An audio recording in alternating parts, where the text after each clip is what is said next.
selon les statuts de l'association, celle-ci a un devoir d'information envers ses membres en ce qui concerne la gestion de la structure.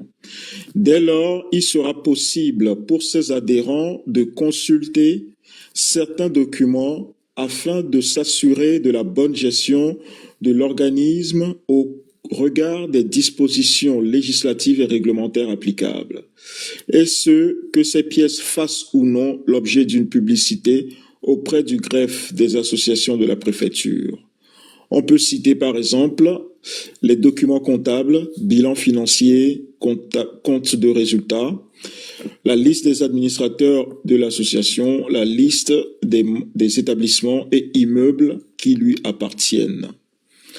Alors, il y a une autre... Dans un souci, la suite dit, dans un souci de transparence, les associations qui bénéficient d'un agrément, donc l'agrément c'est notamment... c'est précisé. Dans un souci de transparence, les associations qui bénéficient d'un agrément, d'une reconnaissance d'utilité publique ou d'une subvention annuelle supérieure à 153 000 € doivent permettre à leurs membres de consulter les comptes certifiés et le rapport du commissaire aux comptes grâce à une publication au journal officiel des associations. Voilà ce que je voulais ajouter pour clôturer ce débat.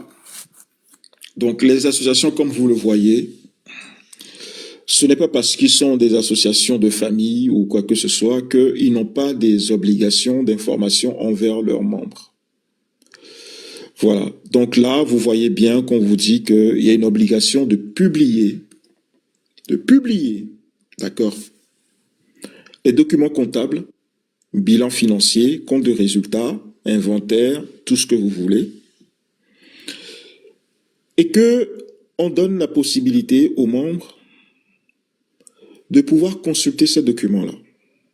Et on le dit même, quelque part, dans la suite de l'article, que même si ces documents ne sont pas publiés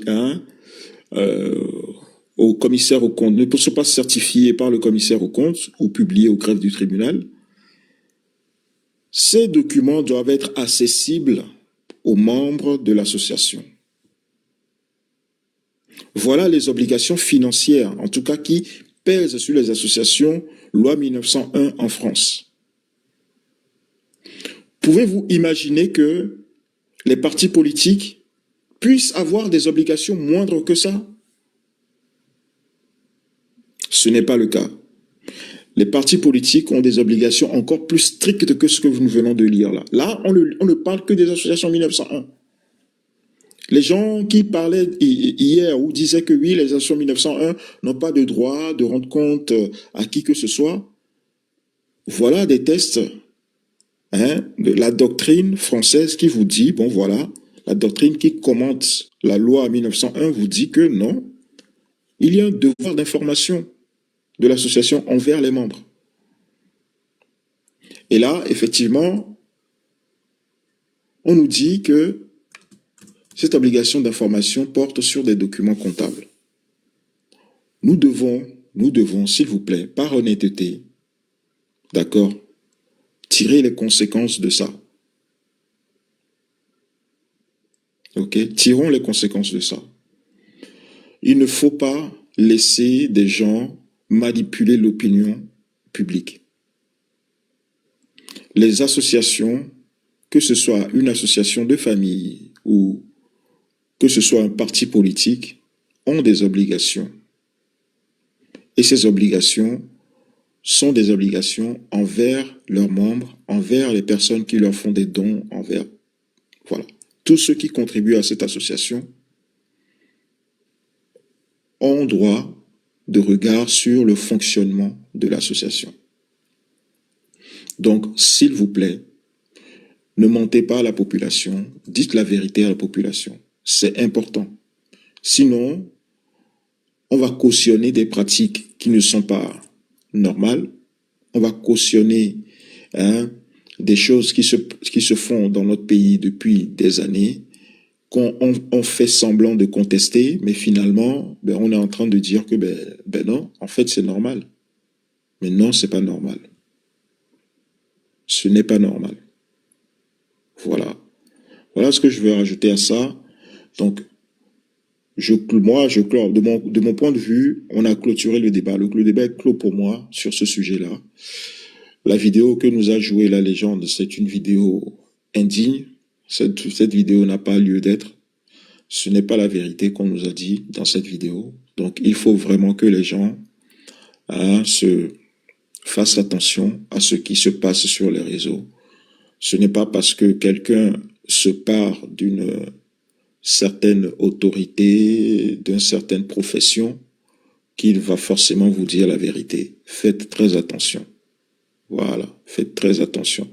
Si vous n'êtes pas sûr de ce qu'on vous dit, allez vous-même à la source de l'information, allez rechercher l'information vous-même. Il y a des lois, les textes de loi sont disponibles en ligne, les décrets sont disponibles en ligne. Allez lire ces textes pour vous faire votre propre idée, votre propre conviction personnelle. Voilà. Merci beaucoup. Merci, monsieur Didier. Monsieur Bilawe.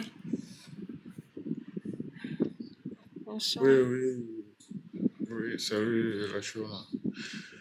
Écoutez, sur cette histoire des partis politiques et tout ça là, je pense qu'en tout cas, j'ai déjà eu à discuter avec la marraine sur ça, sur son panel. Donc, je ne sais pas ce qu'elle a dit concrètement, je l'ai pas suivi en live, je ne l'ai pas écouté. Donc, je ne pouvais pas apporter des critiques sur ce qu'elle a dit ou voilà, puisque je ne sais pas ce qu'elle a dit. Donc voilà, mais je sais que voilà, et je l'ai toujours dit qu'à un moment donné, il va falloir que nos partis politiques là soient transparents dans la gestion financière. Voilà, on ne leur demande pas grand-chose. Vous pouvez venir nous dire que voilà que les sources de financement proviennent 50% de la diaspora, 10% est membre, 20% de l'État, voilà, et 30% de je sais pas quoi. Et voilà, quelque chose comme ça de ce genre. Nous, on ne leur demande pas grand-chose voilà, en matière de gestion financière. Donc, mais le problème, c'est que voilà, les gens prennent des partis politiques comme si c'est leur propriété privée. Voilà, ils ne pensent pas que c'est un truc pour tout le monde. Et moi, quand je lis l'article 2 de la charte des partis politiques, bon, c'est déjà suffisant pour moi pour demander à un parti politique des comptes.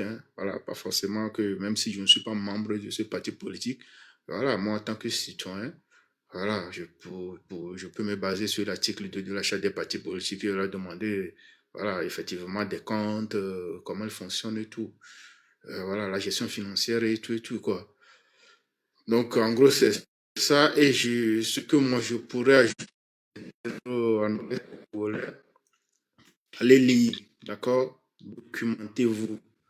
Comme le disait Chantata Diop, armez-vous de science jusqu'aux dents.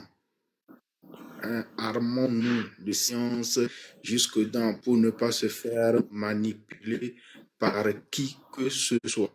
Et c'est vraiment très important. Aller à la chasse des infos, aller chercher des informations, aller sur les sites internet, aller fouiller dans les documents, lisez, apprenez. Si vous ne comprenez pas, posez des questions. D'accord? Parce que quand vous ne faites pas de recherche, voilà, vous êtes dans l'ignorance. Et quand on est dans l'ignorance, on est manipulé. Et l'ignorance, ça tue vraiment. Donc, voilà, et moi, c'est ce que je pourrais ajouter par rapport donc, la loi de 1901 sur les associations. C'est encore une preuve, encore, voilà, qu'on est encore dans la colonisation, que, voilà, qu'on n'est pas, que la décolonisation n'est pas aboutie, et dire que jusqu'à aujourd'hui, voilà, le Togo n'a pas su mettre en place une loi pour encadrer tout ça. Là, on continue à utiliser la loi française. C'est regrettable. C'est vraiment regrettable. Le Togo a besoin d'une deuxième indépendance. Merci.